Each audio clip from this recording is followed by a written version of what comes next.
싱가포르에 야생닭이 있습니다. 이게 정부에서 풀어놓은 건지 아니면 원래 야생닭인지는 잘 모르겠는데요. 어쨌든 어디 가둬져 있는 게 아니라 그냥 길거리를 막 돌아다니는 닭들이 있는 거예요. 센토사에 가면 야생닭도 보실 수 있고 그리고 공작도 보실 수 있거든요. 그리고 보타닉 가든 가셔도 야생닭을 보실 수가 있어요. 제가 야생닭 본 곳 중에 가장 특이했던 데가 네일로드라는 곳인데 그냥 일반 사람들이 사는 동네거든요. 상도동 길거리에 그냥 닭들이 막 돌아다닌다고 생각하시면 되는 거예요. 근데 이 네일로드하고 제일 가까운 MRT가 우트렌파크 MRT인데 MRT는 우리나라 지하철이거든요. 근데 이 닭들이 우트렌파크 MRT 안에 나타난 거예요. 2단계 완화 정책이 시작하면서 싱가포르인들이 엄청 신났는데 심지어 닭들도 지하철을 타려고 왔다라는 기사가 난 거예요. 제가 예전에 네일로드에서 봤던 닭들이 우트렌파크 지하철까지 갔나 봐요. 야생 멧돼지들도 아파트 1층에서 발견됐는데요. 얘네가 가족인지 어른 멧돼지로 보이는 애들이 2마리가 있었고 애기 멧돼지로 보이는 애들이 3마리가 있었어요. 싱가포르는 2단계 완화 정책에서 같이 모일 수 있는 인원이 5명으로 제한되어져 있거든요. 그랬더니 또 신문기사에 멧돼지들도 5명 룰을 지킨다면서 신문기사가 나왔습니다. 싱가포르에서 결혼을 하고 합법적인 부부가 되려면 ROM에 가서 서류를 내고 법정 선언을 하고 그래야 되거든요. 그러니까 ROM이 결혼 등록부 같은 건데 우리나라는 이거 그냥 동사무소 가서 하잖아요. 근데 ROM은 한 건물이 따로 있는 거예요. 거기 찾아가서 하는 건데 싱가포르에서는 어떤 합법적인 결혼 증명서가 필요해요. 근데 이 합법적인 결혼 증명서를 받으려면은 이 두 사람이 결혼했다라는 거를 증명해 주는 사람이 필요한데 이게 아무나 할 수 있는 게 아니라 싱가포르 ROM에 그걸 진행하는 사람들의 리스트가 정해져 있어요. 뭐 종교 지도자들도 있고 아니면 환경운동가들도 있고 그리고 다민족 국가다 보니까 각 나라의 사람들이 리스트로 있거든요. 그러면 이제 그거를 진행해주는 사람들이 증인을 서는 사람들하고 같이 어떤 법적인 절차를 진행을 하는 거예요. 예를 들어서 누구는 누구를 신부로 맞이하겠습니까? 네. 누구는 누구를 신랑으로 맞이하겠습니까? 네. 그리고 법적 절차를 쭉 얘기를 해주고 마지막으로 두 분은 이제 부부가 되었습니다 하고 키스하셔도 좋습니다. 이렇게 하는 거예요. 요즘은 마스크가 의무이기 때문에 이것을 진행하는 신랑 신부들이 전부 마스크를 쓰고 기념사진을 찍는 거예요. 물론 이게 안타깝다고 생각할 수도 있지만 그래도 먼 훗날 또 기념사진 보면 아 이때는 이랬었지 하고 또 한편으로는 추억이 될 수도 있을 것 같아요. 우리나라도 뭐 신혼부부 전세자금 대출 이런 거 받으려고 결혼식 올리기 전에 미리 혼인신고 먼저 하시는 분들 있잖아요. 싱가포르도 마찬가지로 HDB라고 국민 아파트가 있거든요. 그거를 처음 분양받으려면 무조건 결혼한 부부래야지만 분양을 받을 수가 있어요. 싱글일 경우에는 나이 제한이 있거든요. 만 몇 세 이상이래야지만 HDB 분양을 받을 수 있는 거예요. 그래서 신혼부부 중에서 HDB 분양을 받기 위해서 ROM에 가서 법정 선언 먼저 해서 혼인신고를 먼저 한 다음에 그 다음에 결혼식은 나중에 이제 하는 경우가 있어요. 요즘은 아무래도 결혼식 하기가 좀 꺼려지잖아요. 그리고 싱가포르에서는 결혼식 인원을 지금 20명으로 제한을 하고 있기 때문에 사람들이 ROM 가서 법적 선언 먼저 하고 부부가 된 다음에 결혼식이나 이런 거는 나중에 할 생각인지 ROM에 신청자들이 굉장히 많이 몰리나 봐요.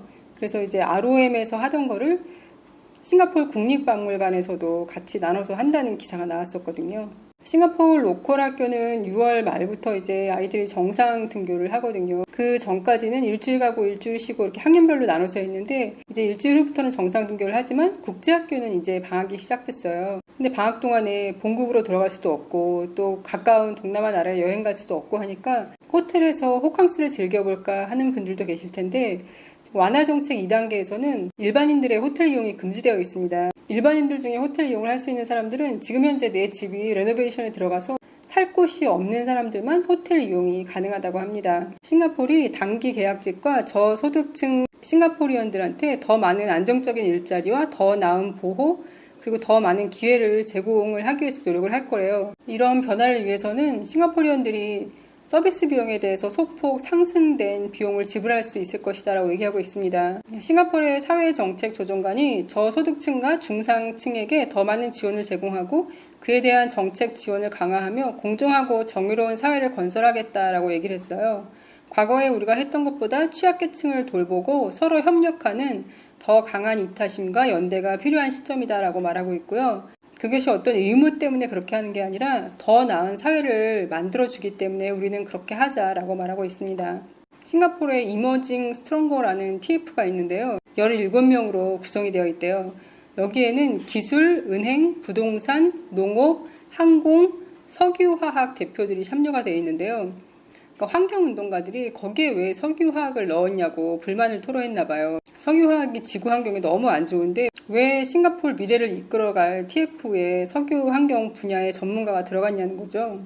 그랬더니 환경수자원부 장관이 기후변화에 대처하기 위해서는 현실적인 접근이 필요하다고 하면서 싱가포르이 배출량 감축에 대한 경계를 계속 밀어붙일 거지만 석유화학 부분의 일부가 유지될 것이다 라고 얘기를 했습니다. 그러면서 이런 화석연료는 운송에도 필요하고 휴대폰 만들 때도 필요한데 석유화학 산업에 대해서 그렇게 불평을 할 거면은 휴대폰도 사용하지 말고 비행기나 차를 타고 다니지 말라고 얘기를 했어요. 좀 강하게 얘기하긴 했는데 수자원부 장관의 요점은 좀 더 실용적이 되었으면 좋겠다는 뜻이래요.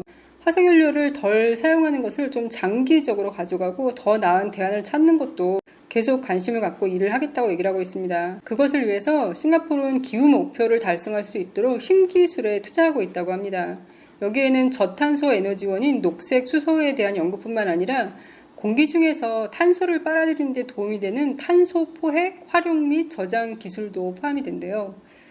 이쪽 분야에 대해서 제가 아는 게 하나도 없어서 이게 무슨 얘기인지 도저히 모르겠네요. 그리고 올해 초 예산을 앞으로 어떻게 쓸 것인가에 대해서 토론이 있었는데 거의 모든 부처가 환경에 대한 의견들을 제시를 했다는 거예요. 예를 들어서 국방부 같은 경우에는 군 부대 내 건물에 태양 전지판을 설치하고 400대의 행정 차량을 친환경 차로 바꿀 계획을 가지고 있다고 합니다. 교통부는 2040년까지 휘발유를 사용하는 차들을 단계적 폐지를 목표로 하고 있다고 합니다. 싱가포르이 당장 석유화학 산업을 포기하는 건 불가능할 것 같아요. 2010년에 쉘이라는 회사가 역사상 최대 규모의 석유화학 투자를 싱가포르에 했거든요. 의류부터 자동차에 이르기까지 거의 모든 소비자 제품에 사용되는 화학 물질들을 지금 싱가포르에서 생산하고 있고요.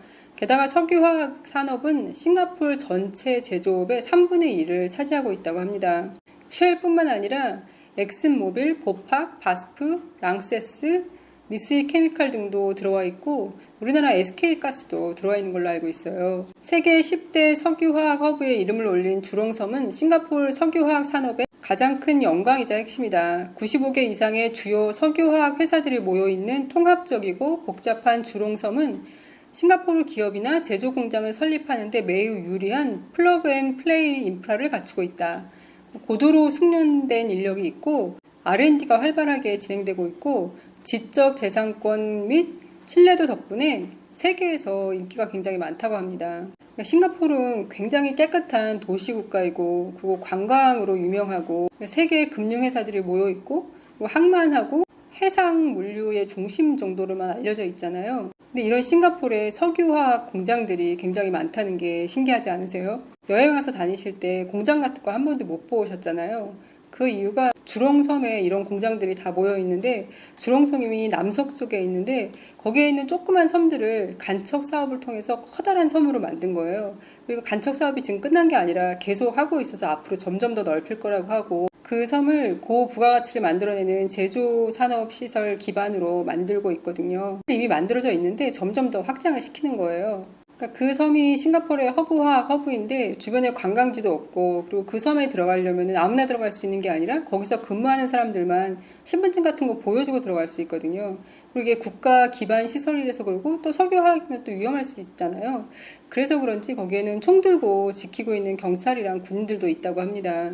싱가포르 대통령인 할리마 여사가 에덴 학교의 교직원 부모님들과 화상회의를 했다고 합니다. 에덴 학교가 뭐냐면은 7살에서 18살 사이에 자폐증을 가진 학생들이 다니는 학교인데요. 다른 모든 학교들과 마찬가지로 서킷 브레이커 기간 동안 학교 문을 닫은 거예요. 자폐증 학생들은 일상의 변화로 인해 혼란을 겪는데요. 그래서 교사들하고 학부모들이 이 서킷 브레이커로 인해서 유발될 수 있는 여러 가지 변화에 대해서 정신적으로 대비해야 했고 좁은 가정 공간에서만 있는 방법들을 찾아내야만 했대요. 예를 들어서 서킷 브레이커가 시작하기 전에 선생님들은 스토리텔링을 통해서 아이들이 집에서만 머무를 수 있게끔 그런 거를 시각화하는 교육들을 했었대요. 그리고 어떤 아케이드나 수영장 같은데 그런 오락시설들을 방문할 수 없다는 점을 아이들이 이해할 수 있도록 끊임없이 설명을 했다고 합니다. 그리고 온라인 수업을 하는 동안에는 아이들이 그 온라인 수업을 통해서 배우는 게 아니라 부모님들을 위한 온라인 수업을 준비를 했대요.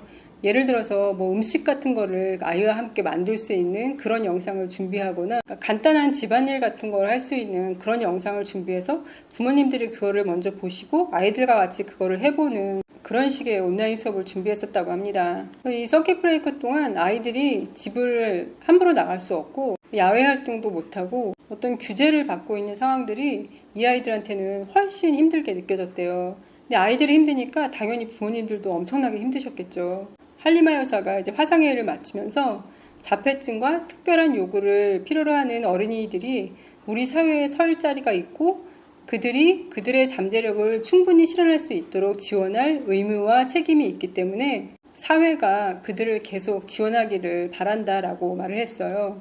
이분이 현재 싱가포르의 대통령인 할리마 여사시거든요. 한 가지만 가지고 사람을 판단할 수는 없지만 그래도 끊임없이 장애인들한테 관심을 보여주셔서 참 괜찮으신 분인 것 같다라는 생각을 했습니다. 그럼 오늘도 건강하세요.